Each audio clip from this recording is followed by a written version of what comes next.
से गुरु महाराज की छत्र छाया में आकर के पधारे हुए हैं। आइए बुलंदशहर में गुरु महाराज का जय घोष करके अपना मुखातिब को पवित्र कर लें। बोलिए प्रेम से श्री सदगुरु महाराज की जय। लेकिन पीछे से आवाज नहीं आ रही है। ईश्वर की असीम कृपा है, बोलने के लिए जवान दिए हैं। जो गूंगा व्यक्ति है उसको कहिए बोलने के लिए, बोल लेगा कभी? भगवान का नाम नहीं ले सकता है वो। इतना ही कृपा नहीं है, देखने के लिए आंख भी दिया है। जो सूरदास है उसको कहिए साधु महात्मा का दर्शन करेंगे। चलो अगर आ भी गया तो दर्शन नहीं कर पाएंगे। और भी कृपा दिखाते हैं, चलने के लिए 2 पैर दिए हैं। जो प्लेटफार्म स्टेशन पर देखे होंगे, नहीं चलने से बड़ी वो समर्थ है, अपाइज है, निंगरे है। लेकिन आप लोग तो सब तरह से कुशल पूर्वक ठीक है ना। तो ईश्वर की कृपा विशेष है ना।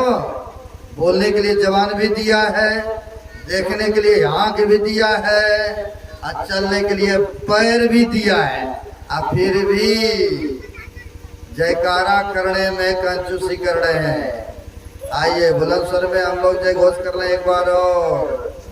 बोलिए प्रेम से श्री सदगुरु महाराज की जय। अखंड मंडलाकारणं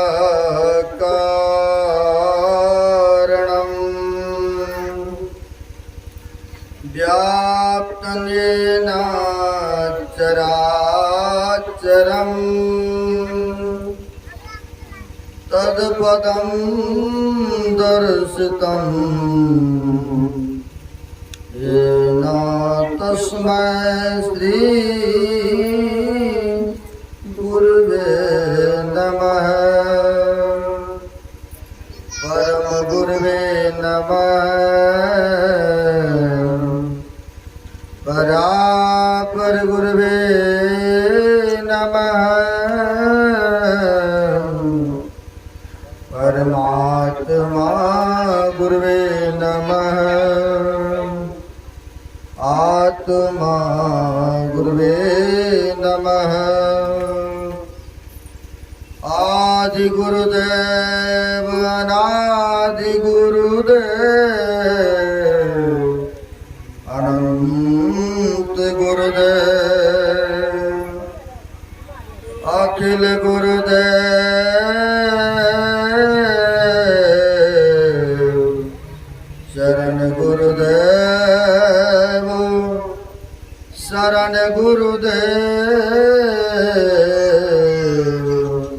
श्री गुरु महाराज चरणारविंदो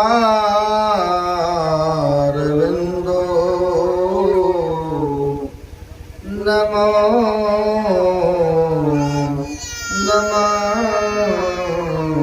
नमस्ते। मेरा मुझ में कुछ नहीं, जो कुछ है गुरु तोर। तेरा तुझको सौंपता क्या लागत है प्रभु मोर। तेरा तुझको सौंपता क्या लागत है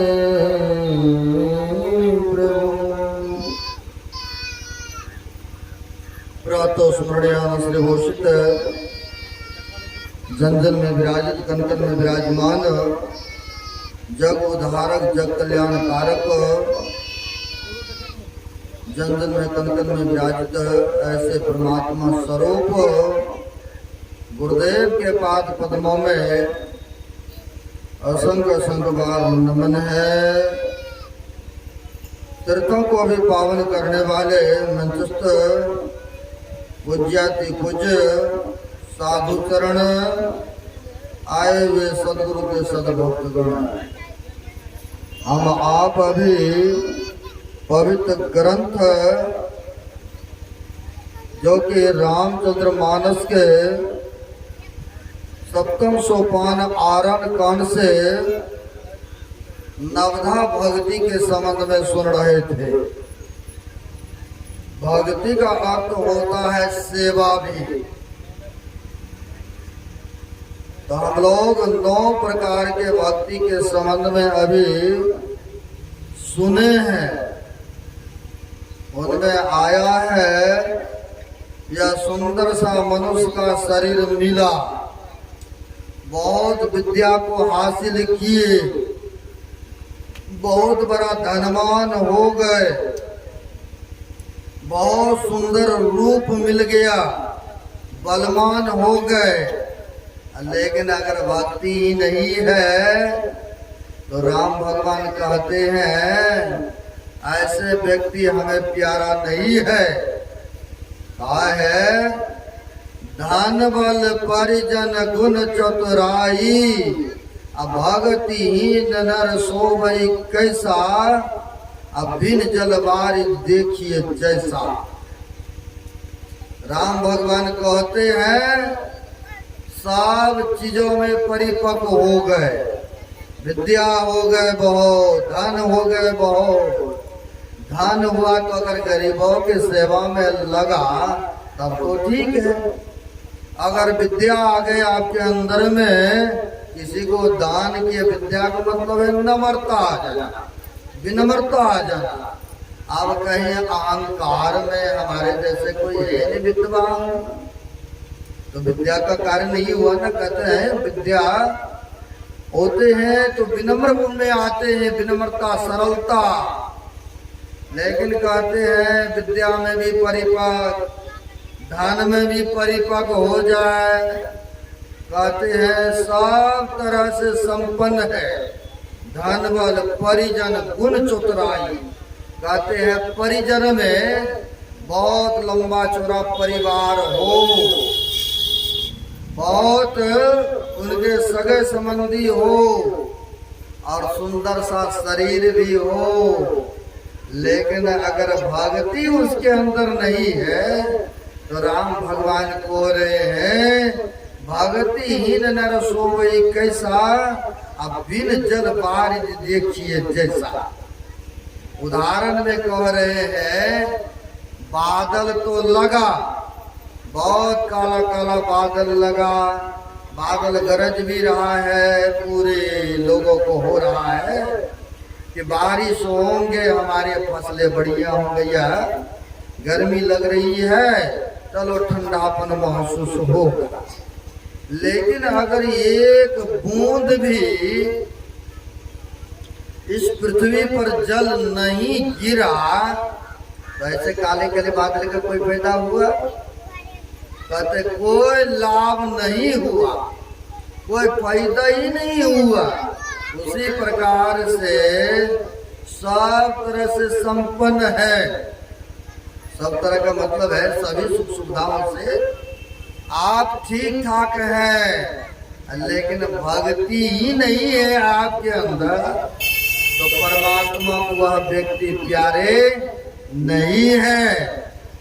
तो सबरी माई देख लीजिए, जंगल में रह रही थी, लेकिन जाति के बहुत नीच जाति से थी।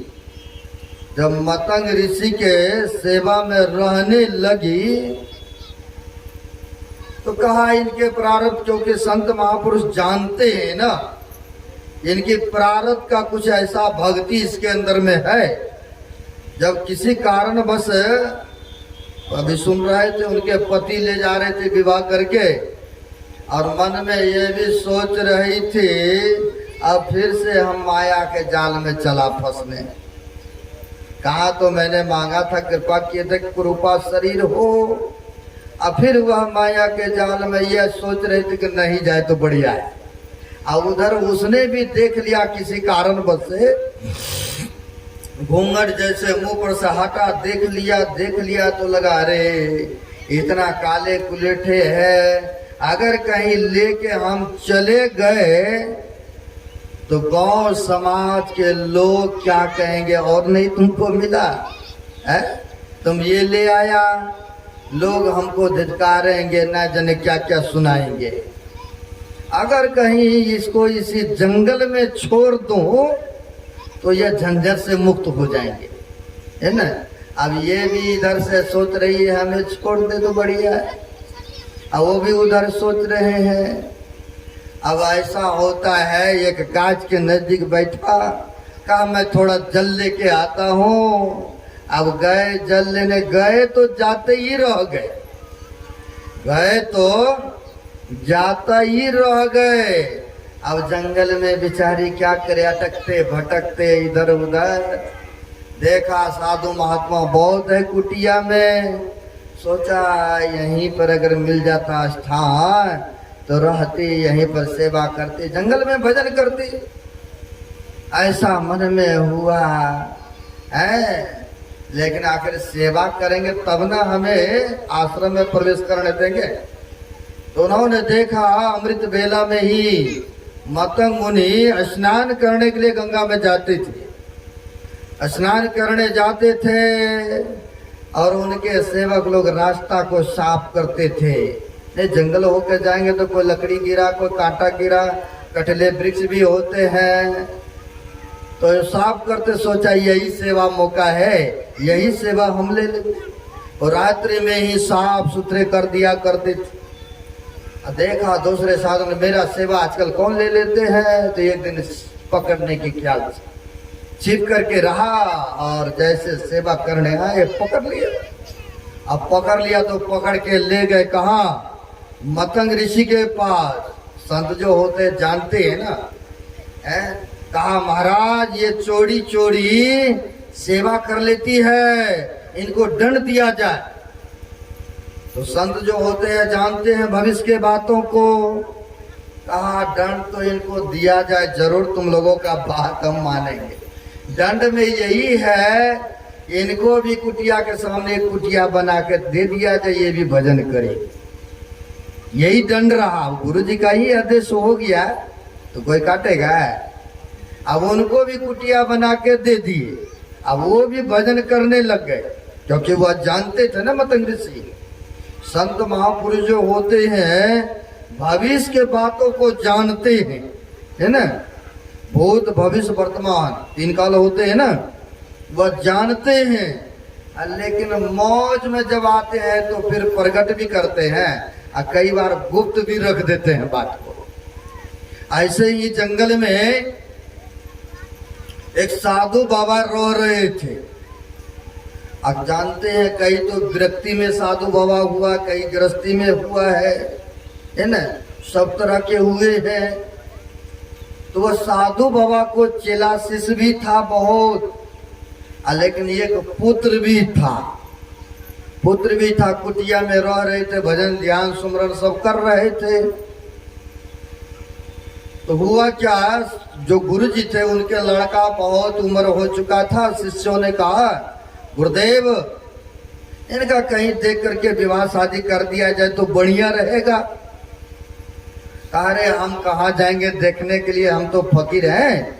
अब तुम ही लोग जाओ, शिष्य लोग हो, जाओ शहर में देखो, गांव में गया देखने उखने के लिए, तो कहीं पर देखा तो हो गया ठीक ठाक है। कहा गुरुजी मैंने देख लिया, तमन्ना सब कर दिया। तो तैयारी चलने लगे। तो कहा पहले जमाने में बांगी पर वो चलता था कुहार पालकी लेकर के, है ना।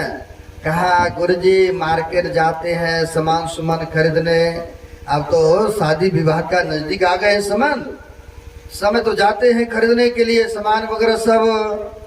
कहा ठीक है ले जाओ, रुपया पैसा खरीद लेना जो खरीदना चाहते हो, लेकिन साथ में अगर जा रहे हो पालकी लेने, उधर से एक अर्थी भी लेकर के आ जाना, शहर से अर्थी लेकर के भी आना।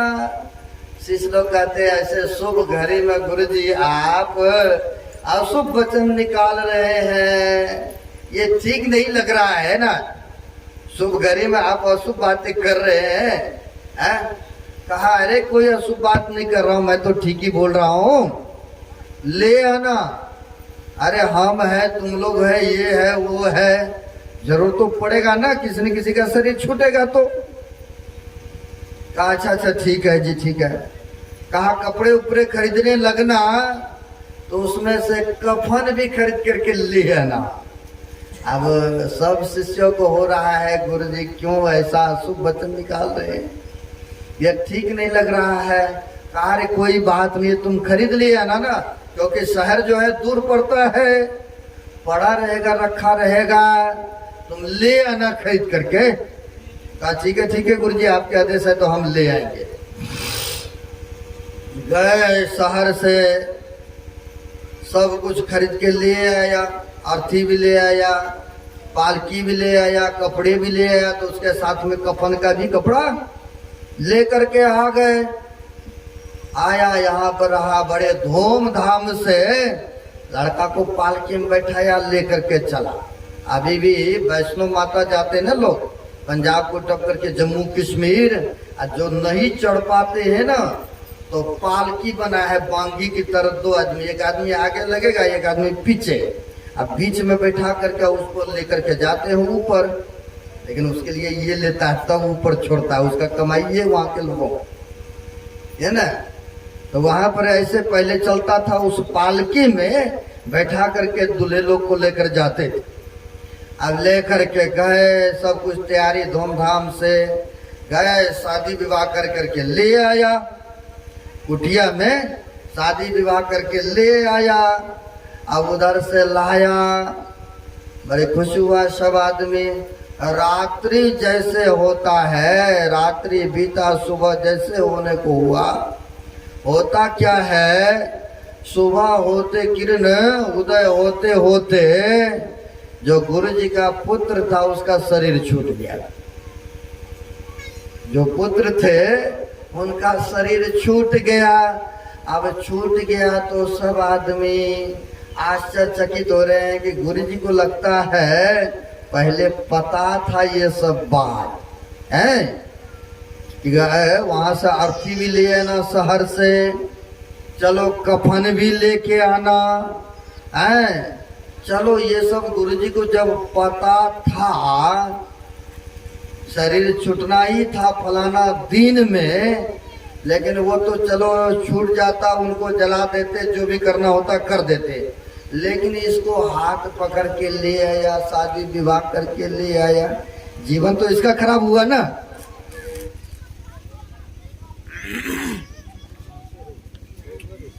कहा जीवन इनका खराब हो गया, लेकिन गुरु जी को ये नहीं करना चाहिए था, ऐसा किया, ये ठीक नहीं किया न। किसी को भी बुरा लगेगा, जब आप जानते थे पहले अर्थी मंगा लिए, कपड़ा मंगा लिए, और आप जानते थे तब न पहले इंतजाम किए, अब फिर इस तरह से इनका ये बेचारी के क्या दोष था जो विधवा होकर के इस तरह से जीवन व्यतीत करे। अब किसी शिष्य ने पूछा गुरुजी से, गुरुजी आप ये ठीक नहीं किए, आप तो भूत भविष्य वर्तमान के बातों को जानते थे, लेकिन चलो उनका शरीर छूटा कोई बात नहीं है, लेकिन इन बेचारे का क्या होगा प्रभु। तब गुरुजी ने कहा देखो यह भी एक भक्तिनी थी पिछले जन्म की, इनकी भक्ति में कमी होने के कारण से, अधूरे होने के कारण से इनका जन्म हुआ है कहीं और वहां से आगे पहले जन्म भी इसी कुटिया में रह रहे थे। जो संत होते जानते हैं ना सब बात। कहा पहले भी रहते थे, भक्ति पूरी नहीं होने कारण से कहीं और जन्म हुआ, और वहां से फिर इस कुटिया में आ गई है। अब ये यहीं पर रह करके जो भक्ति अधूरी है उसको भजन ध्यान साधन करके भक्ति पूरी करेगी। अब यहाँ से वो नहीं जाएगी, यहीं रहेगी। अब देखिए संत जानते हैं ना सब बात, भविष्य के बातों को। उसी तरह से मतंग ऋषि भी जानते थे, तब ने उसको कुटिया दे दिया।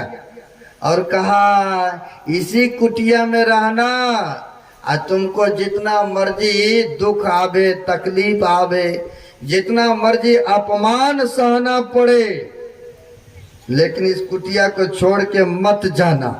अगर आप लोगों को कोई अपमान कर देंगे ना, थोड़ा सा कोई तकलीफ दे देंगे, नहीं जाएंगे, उसने तो फलाना बाबू ने तो बुलाया नहीं है हमको, गए भी तो कोई मान आदर नहीं किया, हमारा तो अपमान किए, हम नहीं जाएंगे सत्संग में उनके दरवाजे पर है। ऐसा भी बहुत है, भक्त लोग मान चाहते हैं, लेकिन वहां पर कह दिए थे तुमको जितना मर्जी अपमान करे, जितना मर्जी कष्ट दे, तुम इस कुटिया को छोड़ के मत जाना। प्रभु श्री राम आएंगे और तुम्हें दर्शन देंगे, और जब दर्शन हो जाए, वार्तालाप हो जाए, और तब तुम शरीर को छोड़ सकती हो, लेकिन तब तक रखना है। कहा ठीक है गुरुजी, आप जैसे आदेश देंगे वैसे ही करेंगे। अब तब से लेकर के रोज देखती थी कहीं आज ही तो नहीं आ रहे ना, रास्ता को साफ करती थी, रास्ते में फूल बिछाती थी, जंगल से फल भी लाया करती थी ना, और फल लाते तो लाते थी, देखती थी कि कौन सा फल मीठे है, कौन से खट्टा है, सुनते हैं, खा खू करके देख देख करके लाया करती थी, कहीं मेरे भगवान को खट्टा न लग जाए। नहीं, अब समय पा करके, आपको पता है समय पा करके आया है, समय पा करके आए प्रभु श्री राम उनके कुटिया में आए, तो सब ऋषि मुनि को भी पता चला। कहा एक संत हो गए पलटू साहब, कहा जिसके अंदर में विनम्रता है, सरलता है, जो छल कपट प्रपंच को छोड़ करके जो भगवान की आराधना करते हैं, पूजा करते हैं ना, उसी का पूजा को स्वीकार करते हैं ना। जंगल में तो बहुत थे, लेकिन सबके पास कहाँ गए? तो पलटू साहब ने कहा है, साहब के दरबार में केवल भक्ति प्यार, केवल भक्ति प्यार, साहब भक्ति में राजी, तजा पकवान दासी सुत भाजी, जप तप नेम आचार करे बहुत तेरा को, खाए सबरी के बैर ऋषि मुनि सब रोए। होते हैं साहब मतलब होता है परमात्मा, कहते परमात्मा को केवल भक्ति से ही नाता होते। अब यहाँ पर जंगल में ऋषि मुनि बहुत, लेकिन सबके पास नहीं गए। गए कहाँ? सबरी माई के पास में। कहते हैं खाए सबरी के बैर, और ऋषि मुनि सब रोए। ऋषि मुनि जंगल में बहुत बड़ा बड़ा था, तपस्या करते थे, तपस्वी थे, जटाधारी थे। सब कोई हैरान हो गए, प्रभु राम को तो मेरे कुटिया में आना चाहिए, सुंदर सा मकान है, घर है। कई भक्त हम लोगों को भी कहते हैं, महाराज आप तो टूटी खोपड़ी झोपड़ी में भी रह लेते हैं, आपको ऐसे गरीब आदमी के यहाँ रहने की सुविधा नहीं, और नहीं ठीक से खाने की सुख सुविधा है, और फिर भी आप दे देते हैं टाइम उनको सत्संग करने के लिए, और रह भी लेते हैं उनकी टूटी घर में। भाई देखिए, हमारे गुरु महाराज ही रहे थे, हमारे गुरु महाराज ही रहे थे। आपको पता होगा ना, गुरु महाराज से समय लेने गए थे एक भक्त, तो कहा कि गुरु महाराज समय दिया जाए, सत्संग कराना चाहते हैं। तो कहा क्या व्यवस्था है, कितना घर है? तो कहा गुरुदेव घर तो थोड़े ही है, बागाय माल भी रखते हैं और उसी में रहते भी हैं, जगह तो नहीं है उतना, लेकिन इच्छा अंदर से श्रद्धा है। कहा कोई बात नहीं है, स्कूल है ना, स्कूल में प्रबंध करना, और हम लोग उस गाय को निकाल देना, घर को लिपाई पोचाई कर देना, और नया कपड़ा चारों बगल लगा देना, उसी घर में रह भी लेंगे। जब हमारे ऐसे पहुंचे हुए संत भी गरीब भक्तों का मान रखते हैं, है ना। अब यहाँ पर ऋषि मुनि सब हैरान है कि कैसे वह नीच वर्ण जाति के पास चले गए लेकिन मेरे पास नहीं आए। तो कहते जब तप नेम आचार करे बहुत तेरा, खाए सबरी के बैर ऋषि मुनि सब रोए। गए तो गए लेकिन उनके जूठे फल भी खाए ना। कहते ऋषि मुनि सब आश्चर्यचकित सब इस तरह से विलाप कर रहे हैं, ये कैसी बात हो गए हैं। तो वहां पर कहते प्रेम के भूखे थे ना भगवान, श्रद्धा थे ना उनमें, सबरी माई में। अब दिया सबरी माए, राम भगवान तो खाए लेकिन लक्ष्मण भैया सोचते हैं अरे ये जात के नीच वर्ण है, एक स्त्री में से है, कैसे इनके जूठे फल हम खाएं। ले तो लिया लेकिन फेंक दिया। लेकिन जब मेघनाथ का बाण लगा वही संजीवनी बूटी बना, आपको पता है ना, वही संजीवनी मृत्यु जीवनी बूटी बना। अब उसको भी सुशांत वेद को बुलाया गया, कहा वो धौलागिरी पर्वत पर है, कौन लाएगा? तो हनुमान जी लाएगा। पता नहीं चल रहा तो पूरे पहाड़े उठा के ले आया है ना। तो सुशांत वैद ने उसी में से 4 ऐसे बूटियां था जिसके कारण से उनको पहचान था, ले ले करके अब उनको खिलाया पिलाया गया। और तब देखिए उनकी चेतना शक्ति आया, यानी उनको भी ग्रहण करना ही पड़ा। तो कहने का भाव है, कहते हैं खाए सबरी के बैर ऋषि मुनि सब रोए। जब तक नेम आचार करे बहुत तेरा, जब तक भी बहुत कर रहे थे ना, लेकिन सच्चे दिल मन से नहीं हो रहा था। लेकिन कहते हैं जो सच्चे दिल से भक्त किसी के प्रति कुछ लेकर के अर्पित समर्पित करते हैं ना, तो महापुरुष उसका स्वीकार करते हैं। गुरु महाराज के लिए भी एक माई ने मायागंज में भक्तिनी थी, तो सोचा अपने गाय का दूध निकाली बड़ी पवित्र बर्तन में, सोचा पेड़ा बना करके गुरु महाराज को दिया जाए। गुरु महाराज अगर थोड़ा भी ग्रहण कर लेंगे तो हम सोचेंगे हमारा सेवा सफल हो गए। तो माई ने बड़ी श्रद्धा प्रेम के साथ दूध निकाल करके बड़ी छान छून करके लिपाई पोछाई करके नए बर्तन में पेड़ा तैयार की। आप पेड़ा तैयार करके नए कटोरा में नया कपड़े में बांध करके आ गए। कहाँ? जिस समय गुरु महाराज थे उस समय आ गए भागलपुर कुप्पा घाट आ गए। वहां पर सेवक से कहती है बाबा ये अपनी गाय का घी है, पेड़ा है, बड़ी श्रद्धा बड़े प्रेम से मैं गुरु महाराज के लिए बनाई हूँ, ये स्वीकार किया जाए।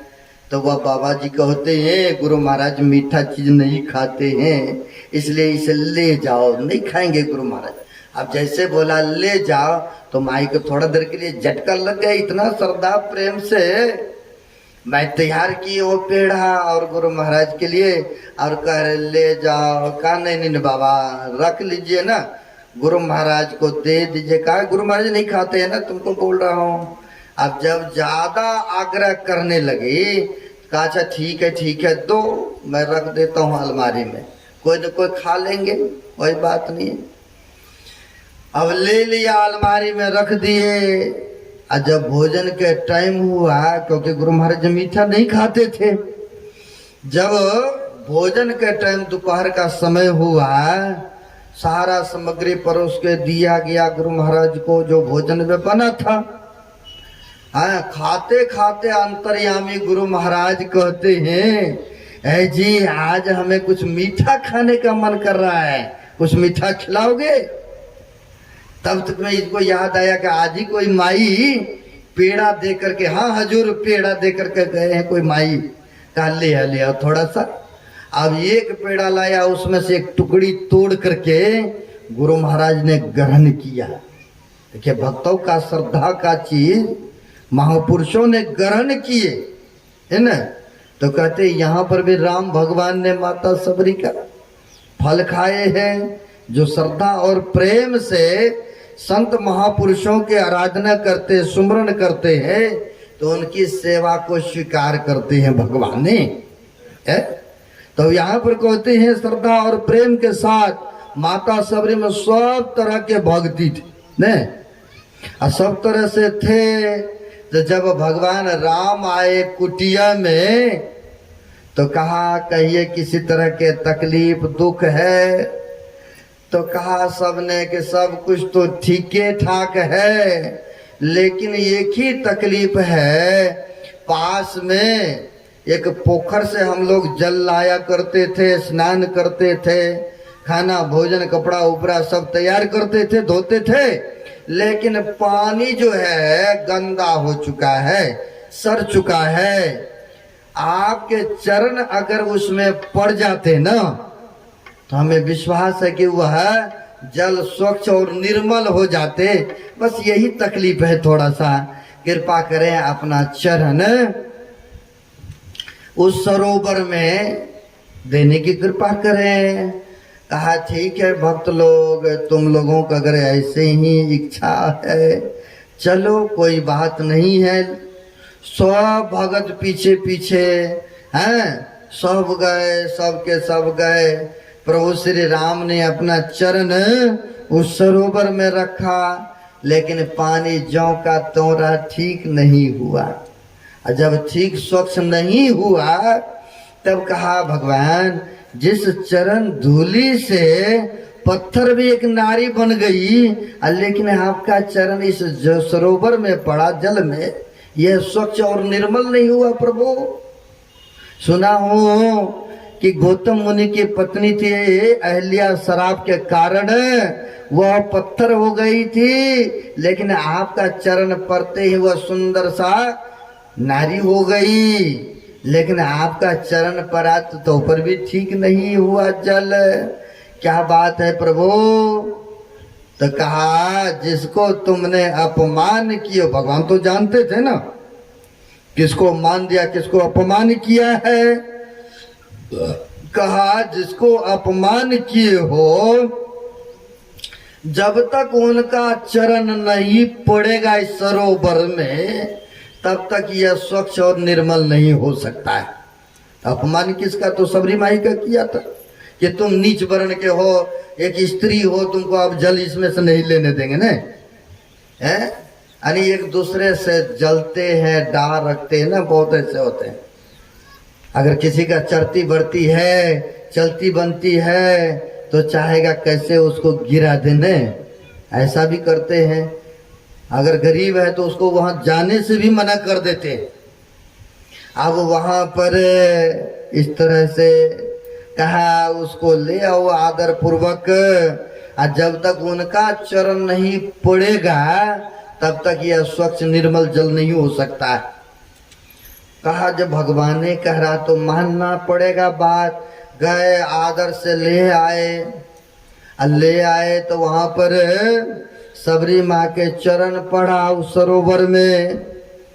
सरोवर में जो ही पड़ा तो ही स्वच्छ और निर्मल हो गए, जल पवित्रमय हो गए, है ना। हालांकि भगवान भी कर सकते थे, लेकिन यहाँ पर भक्त का मान रखते हैं ना।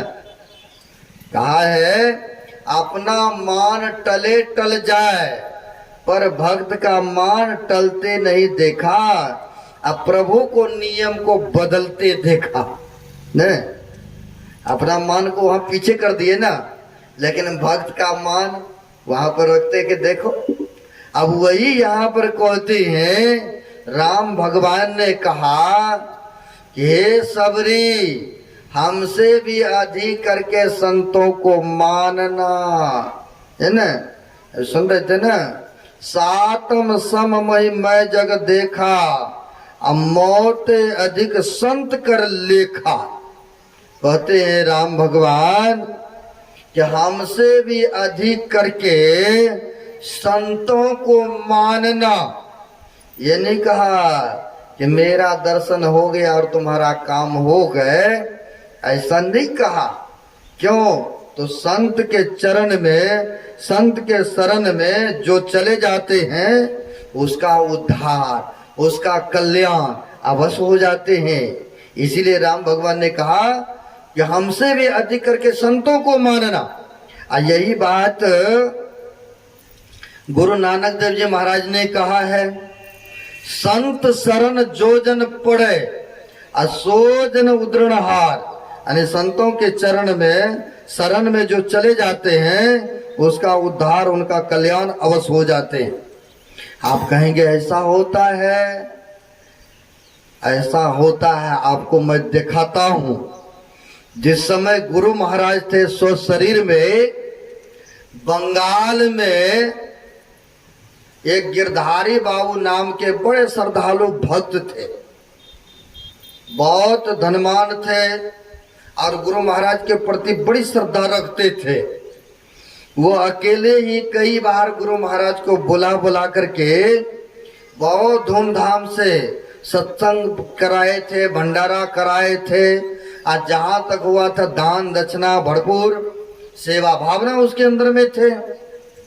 बहुत श्रद्धालु थे तो, लेकिन थे घर गृहस्थी में, लेकिन श्रद्धा बहुत अटूट रखते थे। हुआ क्या, संजोग पा करके उनकी पुत्री का विवाह हुआ, कहीं शादी हुआ। होने क्रम में जब बच्चा, उनके बेटियां जन्म देने लग गए प्रसव के क्रम में, तो होता क्या है, उनकी संतुलन खो गए।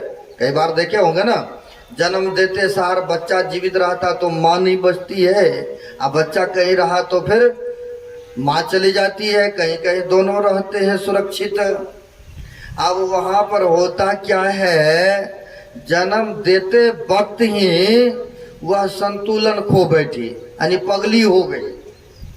अब पगली हो गए, पुत्र का जन्म हुआ घर में। अब जन्म तो दे दी लेकिन बच्चे को गोद नहीं उठाती थी।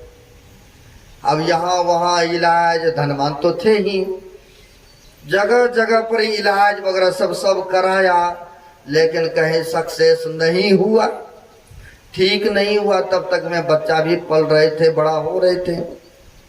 घर के लोगों ने पोस पोस कर बड़ा किया, लेकिन एक दिन के बात है, सब लोगों को, गांव वाले को मन में हुआ कि चलते हैं गुरु महाराज के दर्शन करने, बहुत दिन हो गए हैं।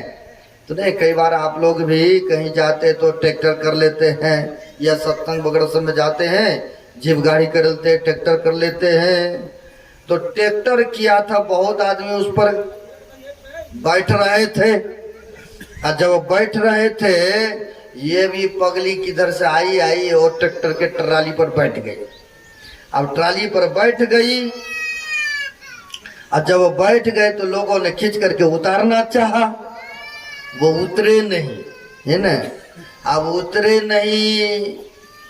कई बार हम लोगों को देखने को मिला है, जो मेंटल होते हैं ना, पागल हफ्दमागी जिसको कहते हैं, और जिस समय हम लोगों को भोजन देते हैं, अब वो देखते रहता है, पंगत लगाया, और जब भोजन करने के लिए हम लोग बैठते, दौड़ के आता है, वो भी बढ़ जाता है। ऐसा भी देखने को मिलता है। कहते तो घर वाले क्या करते, उतारो उतारो, भगाओ भगाओ इस जगह से। अब भगाने के बाद भी जल्दी नहीं भागना चाहते हैं वो, और जब नहीं चाहते तो अलग में उसका व्यवस्था किया जाता है। तो हम लोग भी कहते कुछ दे दो, इनको खा लेंगे, आप पेट भरेगा तो अपने चला जाएगा यहाँ से। अब उसको खींच करके उतारना चाहा, लेकिन वह उतरे ही नहीं। जब गांव के लोगों ने सोचा अब जब जाना ही चाह रही है तो कोई बात नहीं, ले चलते हैं, इनका छोटा बच्चा उसको भी ले चलते हैं साथ में, हम लोग देखभाल कर लेंगे, कोई बात नहीं है। आया भागलपुर कुप्पा घाट, आया वहां पर तो गुरु महाराज का दर्शन प्रसन्न हुआ, जो भी था दर्शन किए, भोजन पानी हुआ। धूप का मौसम, अभी जैसे गर्मी का मौसम आ गए ना, उस तरह से गर्मी का मौसम था। गाछ के नजदीक कई माई लोग बैठ करके आपस में चर्चाएं कुछ कर रही थी। अब वो भी पगली बीचे में बैठी थी, बड़ी हल्ला कर रही थी वो। अब हल्ला कर रही थे गुरु महाराज के समक्ष में सेवक गण थे, वो सोच रहे थे बड़ी डिस्टर्ब करा, गुरु महाराज विश्राम कर रहे हैं और ये लोग बहुत हल्ला गुल्ला कर रहे। मन में सोचा जाऊं उनको चुप कर दूं या भगा दूं इस जगह से। और फिर ये भी सोचते हैं कहीं गए उधर, इधर कुछ मांग ले गुरु महाराज। फिर तो गुरु महाराज लेटे थे, अचानक मौज में आके कहते हैं जी हमको उठा के बैठा दो। जो आदेश मिला तो सेवकों ने उठाया और पांव नीचे कर दिए पैर को, और दोनों बगल चारों बगल तकिया वगैरह सब लगा करके बैठा दिए। तो कह दिए गुरु महाराज ने फलाने रूम से ये सामान लेके आओ। तो सेवक को भेज दिए लेने के लिए सामान। इधर इतना ही देर में वो जो जिनका मेंटल हो चुका था, पगली हो गई थी, वो बीच से ही माई लोग के बीच से भागी भागी गई। हो सकता है गुरु महाराज उसी के लिए उठ करके बैठे होंगे। अंतर्यामी महापुरुष की मौज। अब ये पगली भागी भागी गई और जा करके गुरु महाराज के रूम में घुस गई। अब गुरु महाराज के पैर तो नीचे था ही, ये सोचती है कि गुरु महाराज के चरण पर अपना मस्तक रख लूं। और जैसे मस्तक रख के तो गुरु महाराज ने पैर हटा लिए। अब पैर हटा करके मौज होते संतों का, हटा करके थोड़ा सा पैर को अपना चरण पदुका को उनके सिर में सटा दिए। और जैसे सटाया वैसे उसकी पागलपनी ही समाप्त हो गए। श्री सद्गुरु महाराज की जय। अब उनकी जो पागलपनी अंदर में था ना, क्योंकि संतों के चरण सटा ना, अब जैसे वहां पर सटा वैसे उसकी पागलपनी ही समाप्त हो गए। अब जब हो गए तो जैसे एक माही ताई को रहना चाहिए है, वैसे दूसरी माही आई। तब तक में सेवक भी आ गए। तो कहा ये कौन है, कहाँ से है? कहा गिरधारी बाबू के पुत्री है, इनका ये खराब हो चुके थे गुरुदेव हैं, लेकिन आपका चरण पड़ते ही ये लग रहा अब ठीक हो चुके। अब यहाँ पर देखिए पहला भक्ति जो सुने हैं, प्रथम भक्ति संतन कर संगा। अब सिद्ध हुआ संकीय चरण में गए तो देखिए उनकी जो मेंटली प्रॉब्लम था स्वल्प हो गए कि नहीं, ठीक हो गए कि नहीं।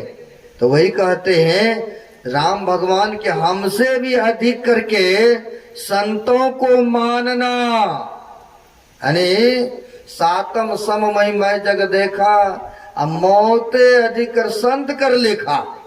राम भगवान कहते हैं हमसे भी अधिक करके संतों को मानना, है ना। राम भगवान ने ये नहीं कहा कि मेरा दर्शन हो गए और तुम्हारा काम हो गए, ऐसा नहीं कहा। तो फिर आठवीं भक्ति कहते हैं आठम जथा लाभ संतोषा, असपन हो नहीं देखे परदोषा। जो मिल जाए परमात्मा की कृपा से उसी में संतुष्ट होना चाहिए, उसी में सब्र कर लेना चाहिए। क्योंकि अगर थोड़ा भी है, अगर संतुष्टि है, सब्र है, तो आदमी कहते उसी में वह जी लेता है, उसी में वह खुश रह लेते हैं। अगर कहीं 99 का चक्कर हो जाए ना, हाय हाय हाय हाय हाय हाय करते रहेंगे और फिर भी उसको चैन नहीं मिलेगा, फिर भी वह सुखी नहीं रह पाएंगे, है ना। तो इसलिए कहा एक महापुरुषों ने गौ धन गाज धन और रतन धन सब खान, और जब आवे संतोष धन और सब धन धूरी समान। कहते जब संतुष्टि आ जाए ना मनुष्य के अंदर में, तो उनके लिए कहते सब धन धूरी समान होते हैं। लेकिन मनुष्य कहता है अरे भाई मैंने किया तब ये हुआ, तब यह लाभ हुआ, तब यह फायदा हुआ। लेकिन जिस परमात्मा ने जन्म दिया है ना, उसने सब प्रबंध कर रखा है सबके लिए। कहा है अजगर करे न चाकरी, अब पंछी करे न काम, दास मुलुक कह गए सबका दाता राम। सबको देने वाला तो वही है, लेकिन मनुष्य कहता मैंने किया। उनके कृपा के बिगड़ देख पत्ता भी नहीं हिल सकता है ना। तो कहते हैं सबको देने वाला तो वो है। मनुष्य क्या, मनुष्य तो कठपुतली है। और जैसे प्रेरणा अंदर से करता है, जैसे नचाता है ना, वैसे नाचते हैं। लेकिन अर्पित समर्पित रहेंगे तब ना भाव का पता चलेगा। है तो यहाँ पर कहते हैं आठम जथा लाभ संतोषा, जो मिल जाए उसी में संतुष्ट रहना चाहिए। फिर नवमी भक्ति नम महु जिनको एक ही होई, नारी पुरुष चराचर कोई। कहते हैं 9 प्रकार के भक्ति में जिनको एक भी है वो भगवान को प्यारे हैं, वह भगवान को प्रेमी है। इसलिए कहते हैं कि अगर भगवान को खुश करना है बाहर के पदार्थ से आज तक कोई खुश नहीं कर पाया है। कहते हैं भगवान के क्या हम चढ़ाएंगे, क्या हम दे सकते, सब कुछ तो वही दे रहा है। तो कहते हैं उनको अगर देना चाहते हैं, अगर उनको प्रसन्न करना चाहते हैं तो उनकी आज्ञा को पालन कीजिए। तो कहते हैं हमारे गुरु महाराज जी भी कहते हैं वह परमात्मा को तो हम लोग नहीं देखते हैं ना इस आंख से, और ना ही दिखता है। तो कहा गुरु की भक्ति करो। भक्ति का अर्थ होता है एक सेवा भी। कहते गुरु की भक्ति साधु की सेवा, अब बिन कछु नहीं पाइयो। जब तक गुरु की भक्ति नहीं करेंगे तब तक सेवा नहीं भावना आपके अंदर में आएंगे, तब तक कहते कुछ मिलने वाला नहीं है ना।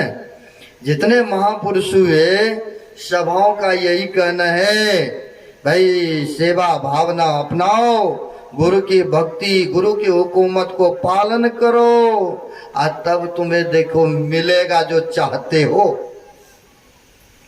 पंजाब में हो गए 10 गुरु हो गए। 10 गुरु में से 10वां गुरु हो गए गुरु गोविंद सिंह जी महाराज। आप जी को पता ही है तो 10वां गुरु हुए हैं गुरु गोविंद सिंह महाराज। लेकिन हमारे चंदन जी का ये चिट्ठी आया है, बाबा आप पंजाब से आए हैं और कुछ पंजाबी में भी 2-4 शब्द कहिए। मैं कहा यहाँ समझेगा, कहा कोई गल नहीं है समझ लूंगा। मैंने भी सोचा चलो कोई बात नहीं है कहते थोड़ा जा, लेकिन हिंदी में मैं भी समझाऊंगा। पंजाब ਦੇ ਵਿੱਚ 10 ਗੁਰੂ ਹੋਏ, ਉਹਦੇ ਵਿੱਚ 10ਵਾਂ ਗੁਰੂ ਗੋਬਿੰਦ ਸਿੰਘ ਜੀ ਮਹਾਰਾਜ ਹੋਏ। ਬੜੇ ਪਹੁੰਚੇ ਵੇ ਸੰਤ ਸੀਗੇ ਨੇ। ਉਹਨਾਂ ਦੇ ਸੇਵਾ ਵਿੱਚ ਰਹਿੰਦੇ ਸੀ। ਇੱਕ ਜਿਹੜਾ ਸੀਗਾ ਨਾਮ ਉਹਨਾਂ ਦਾ ਨਾਮ ਸੀਗਾ, ਆਪ ਜੀ ਨੂੰ ਮੈਂ ਦੱਸਦਾ, ਉਹ ਬੜੇ ਨਿਕ ਪਾਕ ਬੜੇ ਸਰਲ ਸਾਧਕ ਸੀਗੇ ਨੇ, ਕੁਟੀਆ ਦੇ ਵਿੱਚ ਰਹਿੰਦੇ ਸੀ। ਉਹਨਾਂ ਦਾ ਨਾਮ ਸੀਗਾ बेला भाई बेला। मतलब गुरु जी के सेवा में मैं बता रहा हूँ हिंदी में। जैसे गुरु गोविंद सिंह जी महाराज के बहुत सारे सेवक थे और उसी सेवा में एक बड़े सरल नीक पाक बड़े शुद्ध आचरण के व्यक्ति वो भी सेवा में चले गए, जिनका नाम था बेला। जब वो गया उठे तो कहने लगे गुरु जी सानू भी तुसी सेवा बख्शिश करो, असी भी थोड़े नाल रहना चाहते हैं ते असी भी थोड़ा सेवा करांगे। तो कहते तू रह के इतने की करेगा, सानू आंदा तेनू धनुष भी अंबान चलान नू, तेनू गोलियां चलान नू आंदा, इत्थे तो वही कुछ होंदा, ते तू रहेगा तो सेवा की करेगा, तू पाठ कर सकता गुरु ग्रंथ साहब का। कहना नहीं ऐसे तो पढ़िया लिखे भी नहीं, कदे मैं चलाया भी नहीं तीर धनुष गुरु जी, मैं फिर की करांगा आप जी नू। तो कहने का भाव उनका हुआ, कहते हैं तू सेवा में रहोगे तो यहाँ पर क्या सेवा करोगे, इसका सारांश जो बताया। तो कहते हैं तू यहाँ रहोगे हमारी कुटिया में तो सेवा करोगे। जानते हो यहाँ पर गुरु ग्रंथ साहब का पाठ करना होता है। और हम लोगों का जो है अभी औरंगजेब से लड़ाइयाँ चल रहा है, सो उनसे तीर चलाना होता है, उनसे युद्ध करना पड़ता है। क्या तुम जानते हो?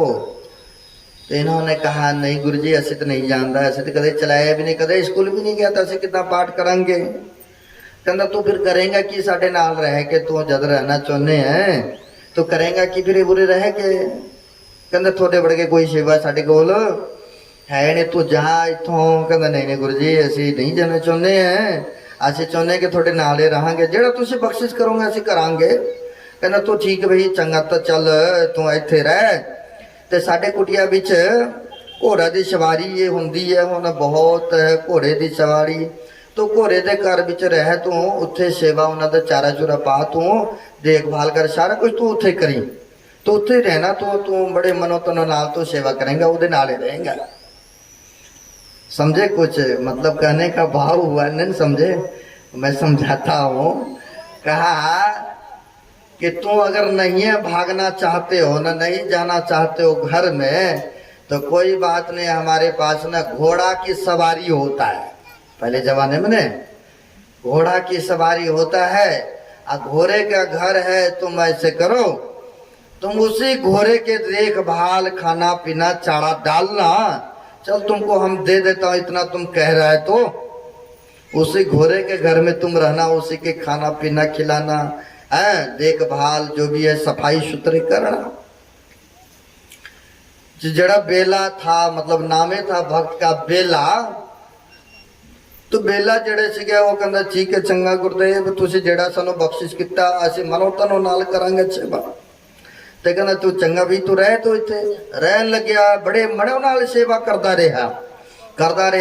तो गुरु जी बड़े प्रसन्न होया, जे मैं किसी दे सेवा करांगे वो बड़ी खुश होणगे। ते कहना बड़े सेवा नाल बड़े मनो नाल कीता।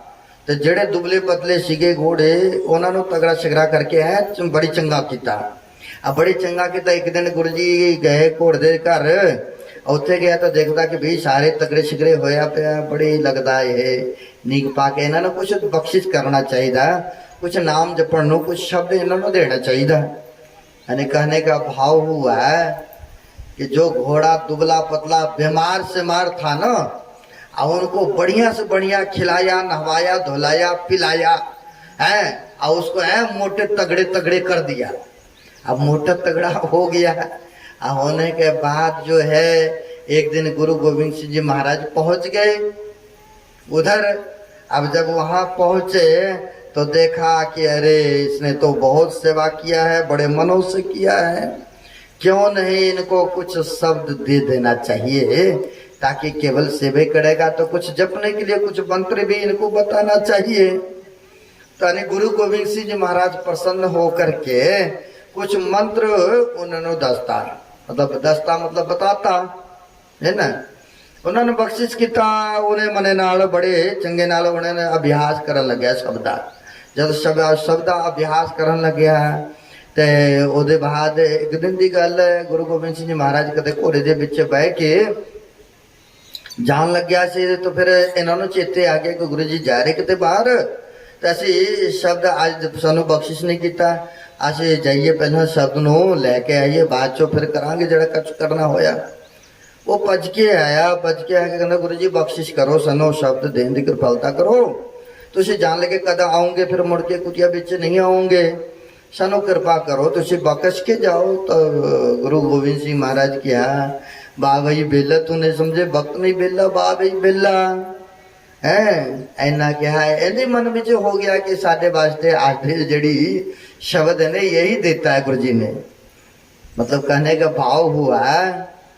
गुरु गोविंद सिंह जी महाराज कहीं जाने लगा था, घोड़ा पर बैठ के ना कहीं जा रहे थे, तो सोचा कि गुरु जी अब कुटिया से जा रहे हैं, अब कब आएंगे, कई दिन के बाद आएंगे। याद आया कि गुरु जी जब जा रहे तो कुछ शब्द रोज के रोज देते थे, लेकिन आज जा रहा है तो कुछ दे करके जाए ना, फिर जाएंगे तब ना मिलेगा। अब ये दौड़ के पज के गया, मतलब पजना मतलब दौड़ना होता है। अब वो दौड़ के गया बेला, वो जो सेवक थे दौड़ के गए, कहते गुरु जी आज तो कुछ दिए ही नहीं आपने, आप जा रहे कब आएंगे, नहीं आएंगे, आप कृपा कीजिए वो शब्द बख्शिश करें। तो गुरु गोविंद सिंह जी महाराज ने कहा वाह भाई बेला, नहीं समझे वक्त नहीं बेला, मतलब हम तो जाने की तैयारी में है, तू नहीं वक्त देखा, नहीं समय देखा, तू आ गया है। इतना कहा था तो इसने सोचा कि आज के लिए मेरा यही रहा शब्द है ना, उसने ले लिया, उसी को पकड़ लिया, क्योंकि बड़े सरल था वो। उन्होंने फिर वही जपन लग्या, बड़े मनो तनो नाल जपिया, बड़े ख्याल नाल जपिया। कहना गुरु जी ने जेड़े सानू बख्शिश किता है इहदे ही असीं मंत्र जपांगे। है होया कि कई दिनां बाद चो गुरु गोबिंद सिंह जी महाराज आए कुटिया विच। उन्हें जेर बात चो इन्हां दी जेड़े जपदा सी शब्द इन्हां नूं समाधि लगे, ते समाधि लग बैठा सुमरन च तो बैठे कई दिन रह गए इन्हां। जद आया गुरु गोबिंद सिंह जी महाराज कहते गुरु जी भी हुण पक्षपात करन लगे, जेड़े हुण आया उन्हां नूं शब्द बख्शिश किता, उन्हां दी समाधि लगे, साडी ते कदे समाधि होने लगी है। असीं हुण नहीं रहना चाहुंदे हैं, असीं जाना चाहुंदे हैं, असीं अपनी अपनी जगह ते असीं रहांगे नहीं, क्योंकि गुरु जी भी पक्षपात करते हो ना, असीं नहीं रह सकता इन्हां दे कोल। मतलब कहने का भाव हुआ जो ये शब्द मिला था ना उसको, जो बड़े पवित्र था, सरल था, जो सेवक थे, तो उसने मनोपूर्वक जपने लगा तो उसकी समाधि लग गई, क्योंकि गुरु के वचन पर विश्वास किए थे, उनकी समाधि लग गए। और जो पहले वर्षों से रह रहे थे ना सेवक, उनको हुआ गुरु जी भी पक्षपात करते हैं, अब हम लोग नहीं रहेंगे तो नहीं रहेंगे, अब चलते हैं और कहीं विचरण करेंगे। क्योंकि गुरु जी भी पक्षपात करते हैं तो कौन रहे इनके सेवा में। हम इतने वर्षों से रह रहे तो हमारी कभी समाधि नहीं लगी, इनको तो समाधि लगा दी है, गुरु जी की कृपा इनके ऊपर विशेष है, तो असी क्यों रहिए इन्हां दे कोल, असी चलदे है होर पासे देखदे हैं, होर कदे मठ मंदिर देखांगे, होर कदे रहांगे।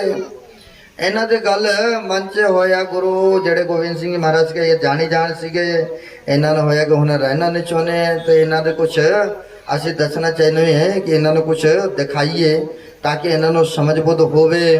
उन्होंने की किया, कहना कि देखो जी तुसी ना जाना चाहते चले जाओ, पर साडे डेरे दे विच आस पास ने भांग दे बूटे बहुत ने, तुसी उन्होंने वड के ले आओ, वड के ले आके तुसी रगराही करो, रगराही करके मटके विच रखो, ते सारे जने तुसी कुल्ला कर करके सारे नूं छिट दियो, आ बाद जो साडे कोल आयो फिर मैं दसांगा थानू, तुसी जाना चाहते हो तो जा सकते हो, कोई गल नहीं हैगा, पर इन्हां दे काम तुसी करके जाओ। कहने का भाव हुआ गुरु गोबिंद सिंह महाराज जानते थे, जान गए ना सबके मन, ये जाना चाहते हैं, तो उन्होंने कहा देखो ये डेरे के आसपास ना भांग के बूटा बहुत बड़ा बड़ा हो चुका है, तुम लोग ऐसे करो काट काट के ले आओ, और ले आ करके ना इसको रगराई करो, रगराई करके एक घड़ा में यानी मटका में रखो, अब मटका में रख करके इसको सब कुल्ला कर करके बाहर सिट दो यानी फेंक दो, और फिर बाद में आना। उसी तरह से किया, करने के बाद भांग काट करके ले आया, ले आ करके पिसाई किया, करने के बाद घड़े में रखा, रखने के बाद कुल्ला किया, सब शीश आ गए। आंदे बाद चो कहते कि तू इन्ना कड़ा एक एक करा सारा मुद बिच पाया, तू बेहोश नहीं होया हले तक, तू मेरे को आ गया भज के, की गल है इन्ना तू कहना गुरु जी वो अंदर पावांगे ताही तो वो नशा लग सकता जी ना, असी तो कुल्ली कर करके सारे नूं छिटदा सी, असी तो अंदर पाए ही नहीं, ता करके नशा कितना लगना सी। तो कहता अच्छा थानू ये गल सीगा, तो कहता हाँ जी, कहना ता करके तू लोग जड़ी जी है ना सेवा तो करदा, पर दिखावटी सेवा करदा, ये सेवा बख्शिश नहीं होंदी है थोड़ी, इस काम नाल सुनने दुई कान नूं कट देने तुसी है, जेड़े अंदर पाओगे ताही नशा लग सकता ना। अब कहने का भाव हुआ कि देखो जिस प्रकार से पूरी घड़ा का भांग रगराई किया और रखा घड़ा में, मुंह में डाला, अब मुंह से कुल्ला कर करके सबको तुमने बाहर फेंका, नशा नहीं लगा? कहा नहीं लगा। कहा क्यों नहीं लगा? क्योंकि अंदर में नहीं गया इसलिए नशा नहीं लगा। कहा उसी तरह से तुम लोग गुरु के वचन तो सुनते हो लेकिन आचरण में नहीं उतारते हो, व्यवहार में नहीं उतारते हो, इस कानों से सुनते दूसरे कानों से निकाल देते हो, इसलिए तुम्हारी समाधि नहीं लगी। लेकिन इसने तो बड़े श्रद्धा के साथ जपा, सुमरन किया, इसलिए इसकी समाधि लगी। आज सबके आंख खुल गए, बात तो सही है, हैं? कहने का भाव हुआ, महापुरुष कहते गुरु की सेवा करना है ना, जैसे माता सबरी ने छल कपट को त्याग करके सेवा की थी, तब न उनको वह धाम मिला। तजी जोग पावक दे हरिपद लीन भई न, उसमें जाकर के लीन हो गई, जहां से लौटना नहीं पड़ता है। तो वही बख्शिश करते हैं महापुरुष कहते हैं, संतों को जो तन मन से सेवा करेंगे ना, उसकी समाधि लगती है, वो फिर पहुंच जाते हैं, फिर से यहाँ लौट करके आना नहीं पड़ता है। यही सेवा में रखा, थोड़ी सी इनका भी, बच्चे का भी बात माना। हालांकि हम लोग तो वहां पर बोलते हैं, है ना, उसी सब शब्द में, क्योंकि देश काल परिस्थिति देख करके हम लोग वहां पर करते हैं, लेकिन यहाँ पर अब इनकी आदेश हुआ तो थोड़ी सी मैंने सुनाया। बहुत ही पुण्य का